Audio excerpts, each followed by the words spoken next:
Guys, we are considerably close to being top 1 in Golden Ticket. Many thanks to everyone who votes for BW. Chapter 417, A Monster in Human Skin. After leaving behind the entire army of soul evolvers, Bai Zemin in the company of Chen He and Nangong Lingxin turned into blinking shadows.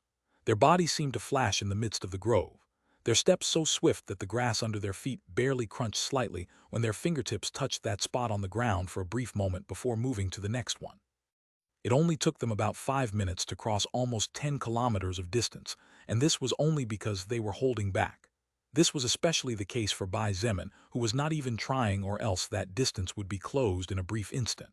As for the other two, while they were holding back, it was not that much compared to Bai Zemin. An average distance of 33 meters per second. Something like this was unthinkable in the past, but now it was possible for those at high levels or with powerful active skills capable of boosting agility. This lightning movement skill really is awesome. Nangong Lingxin commented as she felt her body become much lighter and more agile compared to herself before she activated the second-order skill she obtained after consuming the treasure fruit that Bai Zemin bestowed upon her several days ago. Since Nangong Lingxin's level was 25, and she was in the process of completing her breakthrough quest, her agility was naturally lower than Chen He's, not to mention Bai Zemin's. Therefore, she had no choice but to resort to her single most powerful movement skill. Bai Zemin smiled slightly but did not comment too much on Nangong Lingxin's words. Every second-order skill was powerful no matter how useless it seemed. It was up to the user to be able to take advantage of that skill. However, lightning movement was undoubtedly a superb skill. If not for the fact that in order to advance to the third order, it was necessary to obtain 2 third-order soul stones and 5 second-order soul stones. Bai Zemin would have already evolved this skill a long time ago. We reached the right place, Bai Zemin suddenly said, and the two on both sides of him who were following closely behind stopped dead in their tracks. This is the right place. Nangong Lingxin couldn't help but mutter as she looked at the scene before her with lingering fear in her heart. a ruined city partially covered by trees and other wild plants that were beginning to grow seemingly unchecked. Two large forests with dense foliage covered the east and west of the ruined city, leaving only the south and north uncovered. The north was where the group of three led by Bai Zemin came from, while to the south was a huge wooden wall several meters high. "Isn't this the battlefield?" Chen-He asked, dumbfounded, and unconsciously tightened his grip tightly on the bow in his left hand. Before them, a large army could be seen in the distance pointing their weaponry forward. Moreover, the enhanced senses as soul evolvers silently warned them of the presence of a large number of hidden enemies. Regardless of whether it was Chen-He, who had already reached level 39, or Nangong Lingxin, who was close to breaking the threshold to enter the First Order, both of them felt their heads go numb. Even if they were strong, not one of them possessed the ability to take a bombardment of such magnitude. They would be torn to pieces in a second without even knowing how they died. Bai Zemin ignored the surprise and fear of the two people next to him. Instead, he took a step forward and completely abandoned the protection of the forest. From the top of the small mountain he stood on, he looked at the battlefield below him with indifferent eyes and bellowed loudly. "My name is Bai Zemin. I am a soul evolver and the leader of the faction north of this place. As a token of kindness, I have allowed the high commanders of Baekwin Camp to surrender in order to avoid war, and hence most of you could have kept your positions and even your personal possessions. However, the two old dogs, Bai Yang and Jin Shun, were stubborn enough to reject my goodwill." His words echoed throughout the length and breadth of the ruined city, and even the soul evolvers and soldiers hid on both sides of the city caught a glimpse of his speech. The voice was powerful, driven by a great surge of mana and magic that made many men shudder. Several enemies unconsciously took a step back, wondering in terror how powerful this person who called himself Bai Zemin was. His voice alone had such a deterrent effect, so how powerful was he in reality? No one knew the answer, but they were not eager to find out either. Inside the command center, Jin Shun and Bai Yang were furious when they heard Bai Zemin's words through the intercom. "That damn bastard!" Jin Shun slammed the table in front of him hard as his eyes flashed viciously. He picked up the intercom and after pressing a button shouted, "Sniper team number 1 to 5, kill that bandit and don't let him continue talking anymore. Sniper team number 2 and number 3 shoot to kill," Bai Yang coldly ordered. Although he seemed calmer than Jin Shun, he was no less enraged. When in his life had he, as mayor of one of the 3 major sub-districts of one of Beijing's big city districts, been treated like an old dog? There was no way someone like Bai Yang would tolerate such a thing. In the war zone, several sniper teams immediately took up positions after receiving orders from their commanders. More than 20 snipers aimed their rifles, all of them targeting a single person, though they easily covered most of the possible escape points. Bai Zemin's danger sense skill made his body sting gently. His expression did not change at all as he calmly said, "Nangong Lingxin, activate your skill and protect yourself in Chen-He." Nangong Lingxin did not ask any questions and simply carried out the order she received. Her hands glowed with beautiful multicolored light, and in a second a barrier 2 meters high and 2 meters wide appeared before her and Chen-He. Bai Zemin looked down again and shouted, "Those who put down their weapons will be spared. Those who openly oppose will be mercilessly slaughtered." Before Bai Zemin could say anything more, several thunderous explosions resounded noisily from multiple points. The wall of Baekwin Camp, the inside of the ruined city, from both sides of the forest, even from positions that Bai Zemin did not immediately manage to perceive. Bang bang bang bang bang bang. Bang bang bang bang bang bang. QBU Type 88, Sniper Type 97, JS Type 2, and many other sniper models were fired at the same time. Bai Zemin's body shuddered softly as he received several bullets hits practically at the same time. There was no part of his body that was not hit: head, chest, abdomen, legs, arms, heart, etc. Just when that slight shuddering stopped, one last shot thundered like thunder in the middle of the storm. Bang! Bai Zemin's head tilted back, his eyes looking up into the clouds, making it hard to see whether he had been wounded or not. However, no one really believed that a human could survive something like this. Not only had he been shot about 24 times, but many of those shots were armor-piercing bullets powerful enough to pierce through layers of concrete like it was nothing. Especially the last shot fired by Xiao Li and his Barrett M95 sniper. The 12.7 shell was powered by Xiao Li's skills. Even a battle tank would be pierced through from side to side with ease. How could an unprotected human survive such a thing? It was absolutely impossible. Everyone witnessed the enemy leader being hit directly in the forehead. Chen He and Nangong Lingxin froze as they looked at Bai Zemin with trembling eyes. They didn't know if he was alive or dead. Time seemed to freeze for a few seconds as the echoing gunshots, especially the last one, echoed throughout the war zone. What happened next was not different from a nightmare for the defending army. Slowly, the head of the leader of the enemy faction that was pointing skyward came down. Under the astonished eyes of the soldiers watching with binoculars and the disbelief of the snipers who had fired, two indifferent black eyes gazed at the world before them. Impossible, Jin Shun shouted with wide eyes. This is definitely impossible. Mayor Bai Yang's face turned as pale as a sheet. His body staggered back, and had it not been for him hurriedly grabbing onto the table beside him, he would have definitely lost his balance and fallen to the ground. The eyes of Mo Zan and the two soul evolvers protecting Jin Shun widened. Neither of them could believe what they were seeing. They refused to accept the reality even though it was right in front of them. Shen Mei's little mouth opened slightly, and her pupils quivered fiercely. A shiver ran through her body as her gaze met that pair of black eyes as deep as black holes. Even though they were miles away, even though Shen Mei was only seeing an image projected by the cameras placed all over the war zone, she felt as if her very soul was about to fly out of her body. Never in her life had she felt as much fear and helplessness as she was feeling now. And no wonder. If Bai Zemin had been protected by a treasure, just like the little girl who rode a big black cat to evade the defenses and make the bombs planted underground explode, then they would not be surprised. However, they all saw how the bullets hit his body. Even if his body was mainly protected by shiny black armor, his head and part of his limbs were not. It must be some treasure, some transparent barrier must be covering his body secretly. Mozan tried to find a valid reason and laughed nervously as he said aloud, "That firepower is more than enough to turn a war tank into a pile of scrap metal. How can a human skin handle it? Forget a human, even a first-order mutant beast would be blown to bits." "Why, you're right." Mayor Bai Yang nodded viciously, and as if he wanted to cling with his life to the small hope that had just appeared before him, he said quickly, "Commander Jin, we'd better end this right away. We cannot allow this person called Bai Zemin to run away, or else he will be the bane of our Baequin camp." Jin Shun nodded, and his eyes flashed with murderous intent like never before. If this young man before him were to escape alive from here today, then Jin Shun would not be able to have another peaceful night's sleep.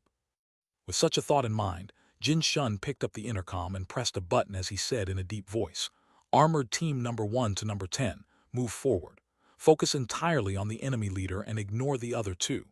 I want that bandit named Bai Zemin dead within 10 seconds. Bai Yang was also not far behind and quickly barked out his command, "All soul evolvers, heed my order. Take advantage of the bombardment of Commander Jin's troops to surround the enemy. Those with detection skills, use them to find those hiding in the forest and decimate them completely. Assault Team number 1 to number 20, advance slowly as the armored team moves. Special Forces number 5 to number 15, proceed with caution. You are allowed to fire at will at the slightest unknown movement regardless of who the other party is. Assassin Team number 7. Team." Order after order was sent out one after another in a matter of seconds. The battlefield immediately became hectic. Backslash backslash backslash backslash backslash backslash backslash. Mass release 310. Guys, we are considerably close to being top 1 in Golden Ticket. Many thanks to everyone who votes for BW. Chapter 418, New Skill, New Title, Void Fist and Brilliant Mind, Part 1. Assault Team number 1 to number 20, advance slowly as the armored team moves. Special Forces number 5 to number 15, proceed with caution. You are allowed to fire at will at the slightest unknown movement regardless of who the other party is. Assassin Team number 7. Team. A large number of commands were sent out one after another, and the battlefield immediately changed as the different leaders of the several squads and teams passed the order from the top commander to the soldiers or soul evolvers under their temporary leadership. The number of orders a commander could give on the battlefield was limited by vision and foresight. But even then, even the most brilliant strategist would not be able to foresee everything in advance. Battlefields were ever-changing, as each battle participant represented a world of possibilities, considering that every human's mind was different. However, even though it was not possible to foresee everything, there were many problems that a general commander could avoid by delegating minor tasks to others. This was precisely the reason why the army was divided into different groups and subgroups. It was also the reason why each group and subgroup had its own leaders for a certain number of men. The order of the general commander was derived everywhere. If we take the human body as a representative example, the brain would be the general commander, while the different nerves would be the team leaders. The brain would send the signal to the right part of the body, and the receptor nerves would be in charge of the signal reaching the extremities, which, as a consequence, would make the body move according to the brain's desire.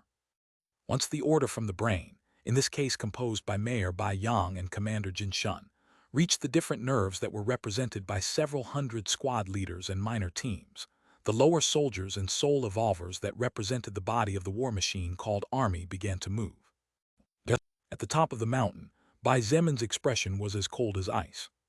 Although he had not been externally wounded thanks to his high stamina stat, and thanks to his passive skill silver skin, the reality was that being shot several times in the head had caused his brain to shake fiercely on the inside. He felt slightly dizzy, but that dizziness immediately disappeared thanks to his monstrously high health stat. Apparently the answer is no, he muttered to himself. You, Bai Zemin, are you okay? Nangong Lingxin asked in a low voice. Her disbelieving eyes showed how shocked she was at the unfolding events. She had just seen dozens of shots hitting Bai Zemin, several of them even hitting his head fiercely. However, he was still standing. Worse, there wasn't even a scratch on his skin. His face was still as handsome as ever and his skin as flawless as always. Are you human or ghost? He looked at him with wide eyes. In between surprise and relief, the talented young archer felt slight despair. Even if the sniper shot was in no way comparable to his most powerful attack, He was no longer so sure that his strongest arrow could really hurt the man before him. Because the two usually carried out different tasks, it had been a long time since Bai Zemin and he fought on the same battlefield as teammates. Therefore, after more than a month of time, the young archer had begun to forget a little the reason why the leader of the transcendent faction was Bai Zemin and not him or anyone else. But his memory would soon be refreshed. Instead of answering Nangong Lingxin or Chen He's questions, Bai Zemin took a step forward and clenched both fists tightly. A distance of approximately 5,000 meters. Let's see if this idea I came up with along the way really works or not. His words came out of his mouth like a whisper that was carried away by the wind. Below the small elevated mountain, the enemy soul evolvers had already used the cover provided by the collapsed buildings of the ruined city to disappear into the forest, being followed by a large group of more than 50 off-road motorcycles with modifications and firearms mounted on the sides.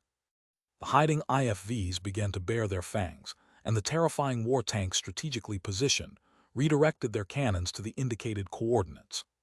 Trained soldiers mounted on the modified vehicles aimed the Type 78 heavy machine guns at the mountain in the distance. Although hitting a target from so far away was basically impossible, the number of vehicles with Type 77 and Type 78 machine guns mounted on them totaled over 60. Added to this, and considering that the Type 77 and Type 78 machine guns had a rate of approximately 450 rounds per minute, even an ant would be hit by several bullets regardless of the distance. Boom, boom, boom, boom, boom. The 13 battle tanks began the shellfire, and all hell broke out immediately. The 25 cannon for the M3 Bradley and the 40 cannon for the IFVs were no slouches either.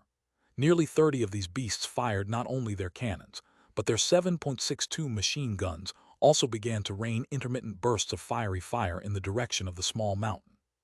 From the front, from the east, and finally from the west, the small mountain on which the group of three led by Bai Zemin stood became the target of 70% of the enemy forces. The explosions had barely sounded, and the impact of the first cannonball had yet to fall when the faces of Nangong Lingxin and he turned deathly pale. There was no need to say anything. Both Nangong Lingxin and he knew perfectly well that Nangong Lingxin's energy barrier skill would definitely be completely overwhelmed. It was completely and utterly impossible for the current her to withstand a cannonball fired by a battle tank, let alone 13 battle tanks firing at the same time, coupled with over 24 IFVs, nearly 100 vehicles with heavy machine guns mounted on them, and at least 2,000 soldiers opening fire at the same time. It was then that they both felt the gravity around them suddenly decrease horrendously. so much so that they both felt the movement of their bodies become a lot smoother, but at the same time it became more difficult for them to move fast. The bullets from the various guns flying at full speed, as well as the cannonballs launched by the battle tanks and IFVs, seemed to have entered an invisible swamp, as they became visible under Chen He and Nangong Lingxin's eyes due to the sudden stagnation. The next instant, however, the stagnation broke and the gravity increased explosively. Nangong Lingxin staggered and her knees buckled until she finally fell helplessly to the ground. Only Chen He managed to stay on his feet, although barely thanks to the fact that his strength stat was slightly over 150 points. A large number of bullets immediately fell to the ground, unable to fight against the abrupt gravitational surge, and only those fired by heavy machine guns managed to continue forward. However, the cannonballs fired by the metal giants could no longer continue their trajectory and missed their intended target. Boom, boom, boom, boom, boom, boom, boom. Boom, boom, boom, boom, boom, boom, boom. Rumble. Explosions echoed everywhere, and a dense cloud of dust rose into the sky. The small mountain shook fiercely, and the earth rumbled. Bai Zemin activated gravity manipulation in reverse, and then quickly activated it to increase the gravity of the surroundings x15. Every time he made the gravity decrease x15, the speed at which the enemy bullets advanced decreased, and every time he made the gravity increase x15, the trajectory of the bullets deviated more and more. All this was only possible thanks to his skilled danger sense, as well as his ability to think coldly in the face of danger. Not only was it impossible for a normal human to perform something similar, but even a powerful second-order soul evolver would not be able to do what Bai Zemin was doing, as it required extremely sharp senses and perfect judgment to do something so millimetric. In the command center within the relative safety of the walls of Baekwon Camp, Army Commander Jin Shun and Mayor Bai Yang looked at the monitors with satisfaction. However, without knowing why, they both felt a bad premonition in their hearts. Everything had happened too fast. The cannonballs and the torrent of fire continued even now. The earth shook, and the thunderous explosions of machine gun fire as well as tank and IFV fire could be heard, even from the command center. The area surrounding the small mountain was covered by a dense cloud of dust, so that it was totally impossible to see beyond it. It was like a veil of mystery that covered the scene behind the stage. After approximately 10 shots each, the war tanks stopped firing. 20 shots later, the IFV's cannons sank the continuous fire. Finally, about 2 minutes later, the muzzles of the machine guns and rifles began to overheat a bit. The various leaders of each team noticed the situation and immediately ordered their troops to halt. "Died?" asked Bai Yang uncertainly as he watched the dense cloud of dust blocking the view. "He has to be." Jin Shun nodded without being too sure either. The previous sight of Bai Zemin withstanding more than a dozen gunshots, even taking a piercing bullet powered by 2 active skills with his head, and suffering no injuries had left a deep impression on this former battalion commander's heart. Shen Mei watched everything with anxiety in her heart. She did not particularly care who won or who lost this war, however. This did not detract from what was happening before her eyes. "There's no way anyone will survive." Mo Zan was about to scoff, but the next instant something happened that made the next words he had planned to say get stuck in the middle of his throat. "Boom!" From the command center, an explosion that far surpassed the explosions caused by the terrifying 105 cannons of the war tanks was heard. So, it was hard to even try to imagine how terrifying that explosion had been for those in the war zone. /////////////// Mass release 410. Top 1 in the ranking of golden tickets. Really thank you very much to all who give gifts to the novel and support with their valuable tickets. I hope we can all keep it up. 3. Enjoy the chapters, there are still many more to come. Chapter 419, New Skill, New Title, Void Fist and Brilliant Mind. Part 2 last. A few seconds before a terrifying explosion shook the war zone. Bai Zemin continued to slowly consume his mana to stop and neutralize the enemy attacks. If he didn't do this, Chen He and Nangong Lingxin would die. It was not a challenge for the current him anyway. His mana reserves were vast, he could afford so much. When the enemy finally stopped their assault, he took a large step forward, and while clenching both fists activated second-order lightning movement before finally starting to punch the air before him. His fists were like intangible shadows. The speed at which he was punching had reached the limit of the previous sound barrier, and were it not for the constant evolution of the Earth, his fists could have broken that barrier that only peak technology fighters could reach. In just 1 second, Bai Zemin had hit the same empty spot in front of him more than 100 times. All this was possible because his agility, boosted by treasures and lightning movement, had broken the 1,000-point threshold. How strong was Bai Zemin's punch at full power? His strength stat was 905 points in total, which could also be translated as his strength being over 90 times more powerful compared to a human in excellent physical condition before the arrival of the soul record on Earth. The strength of the strongest punch previously tested hovered around 3,700 N now. What could a punch that was 90 times stronger than that do? The result could only be described as catastrophic, not only because the punch was 90 times stronger, but the main cause of the catastrophe was that Bai Zemin had applied approximately 100 of those punches in a single point. If the strength of the strongest punch tested before the apocalypse was approximately 3,700 N, and we were to assume that the man or woman with such a record had a total of 10 strength points, that means that one punch with the full strength of Bai Zemin was equivalent to approximately 333,000 N. However, since he had stacked 100 of those punches into a single point, the equivalent power was over 33,300,000 N. 33,300,000 N, converted into kilogram force, was equivalent to approximately 3,395,655 kilograms of pressure.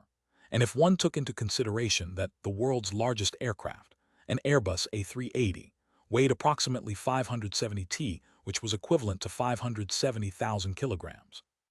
This meant that the pressure caused by Bai Zemin's 100 punches, stacked one on top of the other in the space before him, was equivalent to more than 6 of these giant air monsters put together. Boom! A terrifying explosion shook the entire war zone as a second after Bai Zemin started punching the void in front of him, the 100 fist marks piled perfectly on top of each other. Surprisingly, one could faintly see what appeared to be a crystal fist in front of Bai Zemin. The crystal fist that had formed under the pressure of over 33 million newtons began to move, and the speed only increased until it reached a point where it was no longer visible. But the most terrifying thing to see were the black cracks that appeared in space. Although it was only an instant before everything returned to normal, the most powerful soul evolvers definitely managed to perceive how the world's space barrier was broken for a brief fraction of a second. Approximately 5 kilometers distant, Zio Li was observing the small mountain through the lens of his precious Barrett sniper. His finger stroked the trigger, preparing to fire at the first suspicious movement, once the dense cloud of dirt and dust covered everyone's vision. Suddenly and without warning, the large dust cloud abruptly dispersed, just as an explosion that left the minds of the normal soldiers blank shook the surrounding atmosphere. Zio Li's pupils contracted to the minimum possible, and before he could even press the trigger when his eyes caught sight of the silhouette of the enemy leader still on his feet, his body exploded in blood mist. Even the sniper rifle in his hands was not spared and was completely destroyed beyond saving. Zio Li was not the only unfortunate one. The distance between Bai Zemin's position and his main target, which was Zio Li, was just over 5 kilometers. Therefore, the fist-shaped crystal mark instantly pierced over 5,000 meters and crushed everything in its path. Abandoned buildings in the path of the crystal mark were finally collapsed. Trees that were beginning to take root were crushed and turned into a pile of broken splinters. Roads along the way were turned into long dirt trenches, etc. As if what was stated above was not enough, the soldiers that were 300 meters around the area where the fist-shaped glass mark passed through, as well as the armored vehicles that were in that area, were blown beyond oblivion. The bodies of the soldiers and police officers swelled briefly before exploding with hot blood and broken bone fragments flying everywhere, while the armored vehicles appeared to be caught by a pair of giant hands as they were smashed to the ground, to the point of becoming flat steel plates. The echo of the explosion had reached far beyond the forest, causing a large number of birds to fly uncontrollably all over the place in panic. On the other hand, there were more than 400 armed men who fainted on the scene. Some of them suffered varying degrees of injuries after being hit by the shockwave, while the luckier ones simply fainted as a result of the shock to their brains. The shooting stopped completely, and the battle zone was filled with screams of terror as the wounded who were still conscious grunted in pain on the ground. Nuff. Standing on the semi-flattened mountain of earth, Bai Zemin's chest was rising and falling continuously as his agitated breathing could be heard by those beside him. His face was slightly pale, and a bead of sweat slid silently from his forehead to his left cheek before falling with a silent tinkle onto the earth. His arms were trembling slightly, and his fists were still clenched tightly. While it seemed like what he had done was simple, it was far from it. Punching with all his strength approximately 100 times in a row at such a high speed was not something just anyone could do. If a normal human punched a punching bag with all their strength at full speed, they would definitely get exhausted quickly, and their limbs would go numb after a short while. What Bai Zemin was experiencing was similar. As a soul evolver, his limits were far beyond those of a normal human. However, possessing power far beyond that of a normal human, that seemingly unreachable limit was not as difficult to reach as it appeared to be if he gave it his all. Bai Zemin looked behind him and discovered that Nangong Lingxin had fallen to the ground. The beautiful woman had a blank stare, and from the way her head was reeling, it was obvious that she did not have the ability to defend herself at the moment, probably not even to think clearly.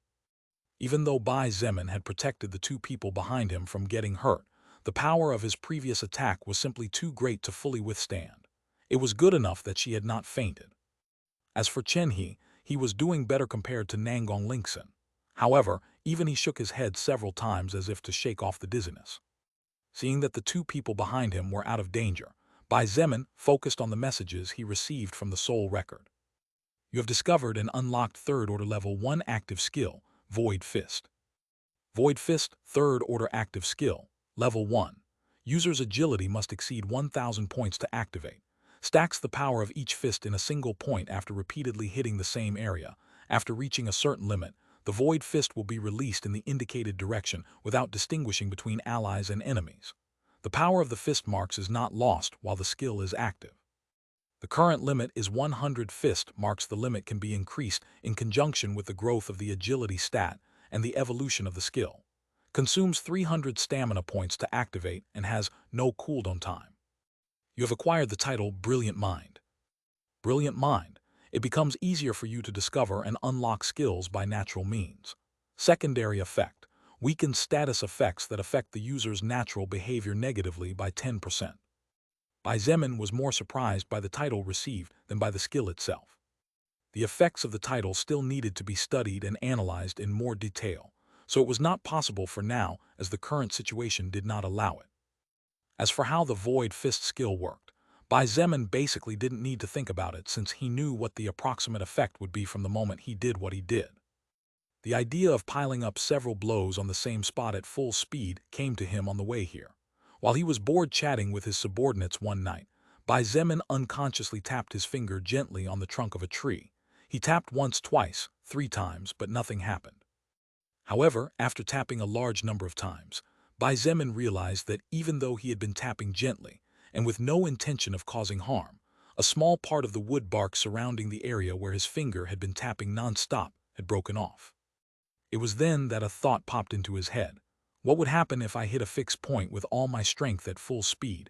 What would be the result of this?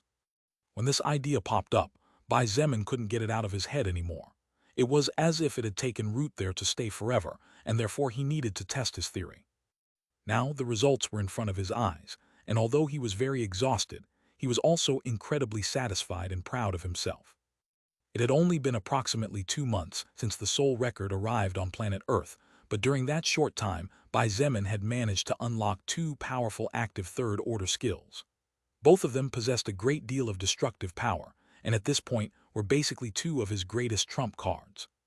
The craziest thing of all was that despite being in the middle of a war, the effect of the Brilliant Mind title went into immediate effect as different ideas that could serve to unlock more skills began to appear in his mind one after another. /////////////// Mass release 510. Top 1 in the ranking of golden tickets. Really thank you very much to all who give gifts to the novel and support with their valuable tickets. I hope we can all keep it up. 3. Enjoy the chapters, there are still many more to come. Chapter 420, Mozan heads to the battlefield. In the command center, everyone's expressions froze completely as they stared at the different monitors with fixed eyes. It was impossible for any of them to accept what they were seeing. There was no reasonable or logical way that a normal human's brain could accept what was happening before them. No, Forget about a normal human, as even the 4 soul evolvers present could not believe what they were seeing. The small mountain had been almost completely flattened, but it still stood upright enough for the 3 people at the top to look down on the battlefield. All around the small mountain were countless ammunition of different calibers, and one could even see the cannonballs fired by the battle tanks and IFVs smashed into the ground. Countless surrounding trees had been turned into a pile of broken wood, and the map surrounding the ruined city in a northerly direction had changed under the fierce bombardment of mankind's modern weapons. However, there was a small safe circle around those 3 people who should be dead. That small safe circle was like an invisible barrier protecting them, since not even the 105 cannons managed to break beyond it. "Don't fuck around with me," Mozan cursed under his breath and muttered. "You're telling me they have a barrier capable of repelling tank cannons?" Forget about repelling tank cannons. A single Type 78 heavy machine gun bullet was more than enough to blow Mozan's brains to pieces. Shen Mei was also frightened, and could not take her eyes off the central monitor that focused on the indifferent expression on the handsome face of the enemy faction leader. Shen Mei considered herself a very intelligent woman, and despite being greedy at the very least, she thought she had her feet firmly planted on the earth and her head on her shoulders. She wanted it to stay like this, and therefore she controlled that greed. She never allowed her ambition or desire for power to cloud her reasoning. It was precisely thanks to this characteristic of hers that, after encountering the messenger, that night by a twist of fate, she wisely decided to chase him away instead of killing or capturing him. Of course, Shen Mei knew that if 2 nights ago she had decided to capture or kill the evolver soul of the enemy camp, her own position might improve, and she would definitely receive a good reward. However, one needed to be alive to enjoy the privileges. Shen Mei knew that a big war was coming, and if her side ended up being the loser, then, no matter how many benefits she had before the battle, everything would break as easily as soap bubbles. Therefore, she finally decided to play it safe. She believed that the leader of the other side must be someone powerful and probably possessed some kind of treasure that made him have a great degree of confidence in his victory. However, she definitely did not expect to see what she was seeing. Even in her wildest dreams, Shen Mei never expected that the enemy leader, Bai Zemin, would be so monstrously powerful as to withstand the continuous bombardment of thousands of soldiers, including a dozen battle tanks, more than 24 IFVs, nearly 100 vehicles with heavy machine guns, etc. How is this possible? Commander Jin Shun's eyes were wide open. His gaze seemed to be bloodshot as he looked at the indifferent expression of the enemy, an expression that in Jin Shun's eyes looked mocking and disdainful, as if he was provoking them. Mayor Bai Yang felt his heart was about to burst out of his chest.